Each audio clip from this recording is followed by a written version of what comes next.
A NotebookLM audio review of my stories of Atlantis, an overview. As my third experiment with trying out NotebookLM, I passed in a PDF of the word text and answered a bunch of questions from the AI interface. I admit to getting tired of re-answering the same set of annoying questions, but eventually got to the point where the AI would produce an audio podcast review of the overview to my stories of Atlantis. As with the previous two attempts, still on their beta version, the two artificial AI voices did a nice regurgitation of the input text, but managed to get a few things wrong in the translation. Ah well, software is a tricky thing. So, here for your enjoyment is a short 14-minute podcast-like AI review of my overview. I will add some corrections text here and there to point out the mistakes. Do enjoy. Alan and the AI synthetic voices of Bob and Alice, my names for them. Okay, let's dive in. Atlantis. We all sort of know the basic story, don't we? The legendary lost city, swallowed by the waves.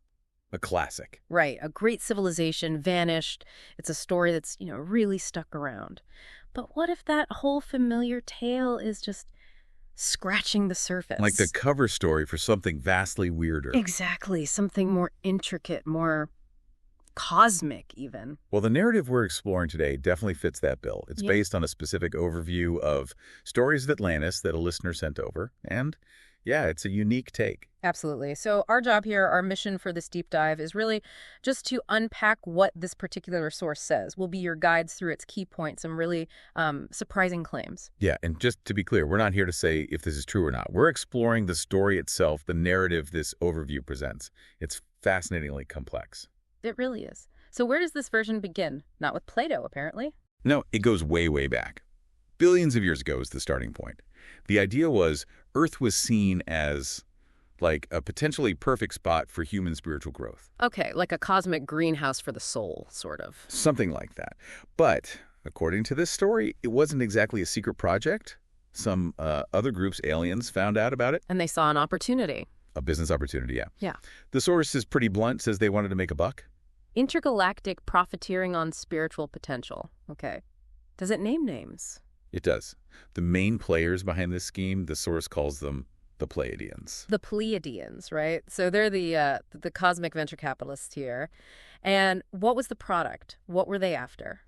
Not gold or, rare minerals.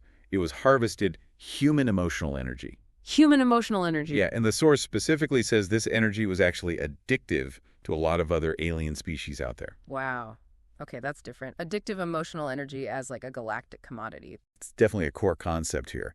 And to manage the harvesting and selling of this energy, the Pleiadians apparently whipped up a client race. They created a race. That's what the overview says. They created the Nephilim. And their job description was pretty simple.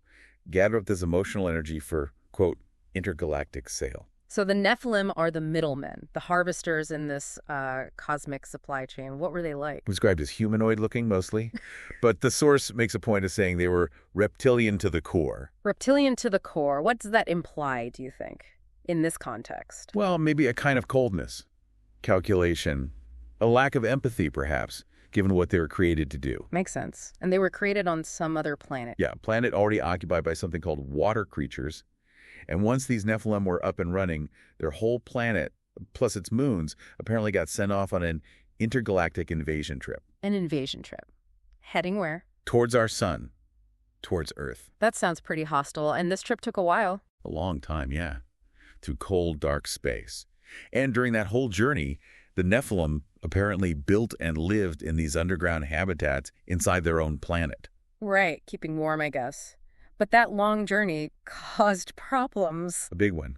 Their planet's internal core, the heat source, it started cooling down, just like Earth's core, eventually. Uh-oh. Running out of time. Exactly. Which led to a pretty stark choice, according to the source. Either they figure out how to migrate their entire population off this dying world and onto Earth, or stay put and freeze to death inside their planet. Migrate or freeze. That was it. High stakes. But hang on, didn't you say invasion trip? Now it's migrate or freeze. Well, yeah, the initial term uses invasion, but the reason seems to shift to survival. However, there was another snag, a big one. What was that? Their navigation. There was miscalculation in their travel plans. A major one. They missed. After all that. Apparently. Instead of getting into a neat orbit around Earth, their planet and its moons ended up way out there in a rather nasty, too far out and highly elliptical orbit around the sun. Elliptical. So looping far away and then closer, but never really near Earth. Exactly. Crucially, the source says they were never consistently close to Earth. Wow. So they travel for ages planning this invasion or migration and ended up stuck in the cosmic boonies. How did they even attempt the migration then? That whole migrate or freeze thing. Well, that weird orbit wasn't totally useless. Right. It did bring their planet back into what the source calls reasonable space travel range of Earth. Ah, okay. So not always close, but sometimes. Right, but only for about 50 years during each long orbit, the short window. Wait, 50 years. Okay, that's not long in cosmic terms, but long enough to do something maybe? What did they do? They got busy, really busy. Their plan was to replicate their own underground living spaces, their habitats, but build them on Earth. Build new cities underground on Earth during those 50-year windows? Using some fancy tech. A transport machine set, as the source calls it. This thing could apparently operate over huge distances, like 30,000 miles. 30,000 miles? How did that work? It needed two parts working together. One part stayed on their home planet, way out in its orbit. And the other? The other part needed to be placed on Earth, or maybe in synchronous orbit around Earth. The source mentions both. It needed a link. Okay, so requirement 1, find a spot on Earth for the new underground habitat. Requirement 2, get the Earth side part of this transport machine set up, and maybe an orbital station too. Precisely. And for that Earth base, the source says they picked an isolated island, somewhere in a seemingly storm-protected sea between two land masses. An isolated island. Sounds familiar. Is this? This is where the name comes in, according to this overview. The place eventually got called Atlantis. Atlantis. Okay. And the author throws in a little note, maybe a bit tongue-in-cheek, saying that marketing probably shortened it to Atlantis. Cosmic marketing departments. Right. But the author adds a serious clarification. This is obviously an oversimplification. The Nephilim didn't speak English. It's just how the name might have evolved in concept. Got it. So they found their island, started setting up shop. How did it go? Well, apparently things weren't moving fast enough for management. Management. There was management. Identified in this overview as the Anunnaki. They were overseeing the Nephilim, it seems. Okay, the Anunnaki. What did they do?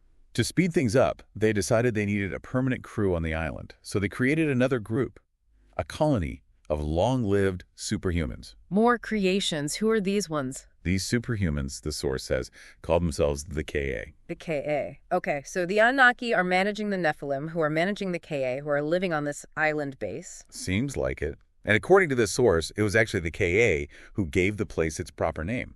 Not KA land or anything simple. It's something that sounded like... Something that sounded like Atlantis, yeah. And later, visiting humans apparently heard that name, maybe misunderstood it slightly, and it became formalized as Atlantis. Huh. So the name comes from the KA, not the island itself originally. Interesting. So KA on the island, Nephilim coming and going. How is life there? For many centuries, the overview says, things went pretty well. The underground habitats grew, became cities, or nests, as the source calls them. Nests. Interesting word choice. Yeah, and importantly for the whole operation, a local, regular human population began to thrive on the island too. Humans. Living alongside the KA. Thriving. Thriving, yeah. Though the author puts a little note in parentheses about the definition of thrive here. Implying it might not have been thriving in the way we think of it, maybe thriving for a purpose. That seems to be the implication. Yeah. Because around this time, that on-planet part of the big transport system was finally installed and put to use. The energy harvester system? Well, the transport system first. But then something else got brought down, something described as kind of nasty. Nasty machines. And they were installed very specifically in underground tunnels located right beneath several regular human population centers on or near Atlantis. Underneath the human towns. Okay, this sounds ominous. What did these machines do? This connects back to the Pleiadians' original plan. Remember the addictive emotional energy. Yeah, the whole reason for the Nephilim being there. Right. These machines, working together with some kind of DNA material incorporated into the regular humans, that's a chilling detail, allowed them to harvest that energy. From the thriving human population. Oh, boy. Exactly. Harvest the human emotional energy. How is it stored? Contained? In canisters. And the source uses a really specific kind of jarring comparison here. What is it? It explicitly likens them to the yellow canisters from the movie Monsters, Inc. You know, the whole empty, loaded, filled idea. Wow, harvesting emotions like screams. That's quite an image. Definitely paints a picture.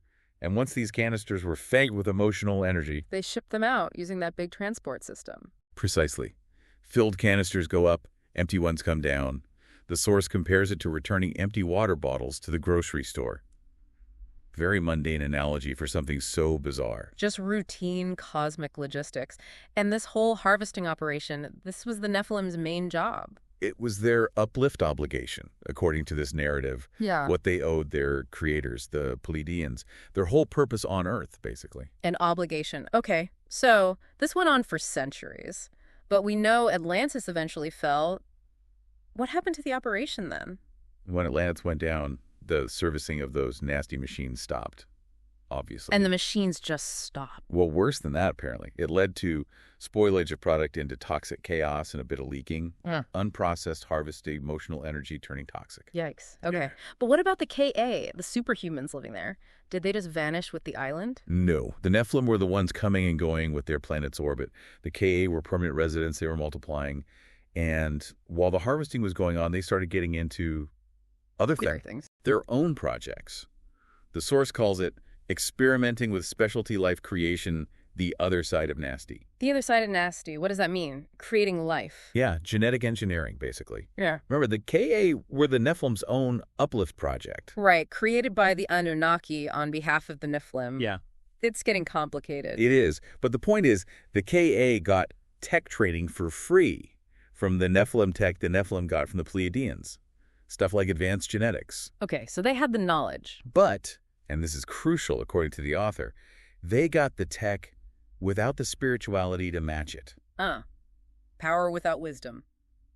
Or ethics. Exactly. Technical skill without the grounding. And that, the source implies, is a dangerous combination. So what kind of life were they creating? What were these experiments? At first, maybe just animals, making creatures of their own design. The source quotes a friend of the author saying they were trying to compete with God in the order of creation. Competing with God. Lofty goals. But apparently, just making weird animals got boring. Their ambition shifted. They wanted to create a man-self animal. A man-self animal? Or, as the source puts it more starkly, the better mousetrap man? A better human. They were trying to redesign humanity. That seems to be the idea. For the KA, building machines or cities was just infrastructure. The real goal, the ultimate expression of their power, was biological creation. Creating this better man. Wow. Okay. And the author of this source, how important do they think this particular experiment was? Hugely important. They state flat out that making this better mousetrap man is the crux of the Atlantis story. The absolute core. The core. More important than the energy harvesting or the aliens. According to this interpretation, yes. It's presented as the real underlying reason for the destruction of Atlantis. So that's why it was destroyed, because the KA were playing God with human genetics. Well, here's a key distinction the author makes. They say creating the better man was the underlying reason, the sort of cosmic or spiritual reason for the fall. But it was not the operative reason. Meaning it wasn't the thing that physically triggered the destruction of the island and killing the inhabitants. Okay, wait. So the ultimate sin was trying to make a better human, but the actual cataclysm, the sinking, or whatever happened was caused by something else. That's the implication. The overview we have doesn't spell out that operative reason, the immediate trigger for the physical destruction, but it separates the deep underlying why from the more immediate how. That adds another layer of complexity, doesn't it? The cosmic judgment versus the physical event. This overview seems to pack a lot in, but hints at more. Oh, definitely. The author mentions their full stories of Atlantis go much deeper. Into the relationship between the Nephilim and the KA, they call it the dance. Plus things like intergalactic trade practices, politics, power struggles, control, even fear. A whole hidden history and cosmology built around this listener's source material. Absolutely. It really reframes the whole Atlantis myth, doesn't it? And the author apparently frames all of this entire bizarre history, with one big question running underneath. Which is, what does God or Source really want in all of this parade of life? That's quite the question to emerge from a story about reptilian aliens harvesting emotional energy. It certainly puts a different spin on things. So, just to recap what this specific source suggests, Atlantis isn't just a sunken city. It's potentially an alien base, set up by Nephilim, created by Pleiadians. All for a profit scheme based on harvesting addictive human emotional energy. Using nasty machines and genetic modifications managed by Anunnaki. And complicated by long-lived, superhuman KA who started their own rogue genetic experiments to create a better man. Which was the real reason for its downfall, cosmically speaking, even if something else physically destroyed it. And this whole thing started because their planet was freezing after a botched trip to Earth. That's the gist of this particular overview, yeah. It blends ancient legends, sci-fi tropes, conspiracy ideas, spirituality. It's quite a mix. It really is. It makes you wonder, doesn't it? You take a myth everyone knows, like Atlantis, and then a narrative like this emerges. So incredibly detailed, so complex, weaving together aliens and energy and genetics and purpose. It's fascinating. What do you think drives the creation or the appeal of these kinds of incredibly intricate alternative histories? Why do stories that propose such a strange hidden reality behind the familiar myths resonate so much with people? It makes you think.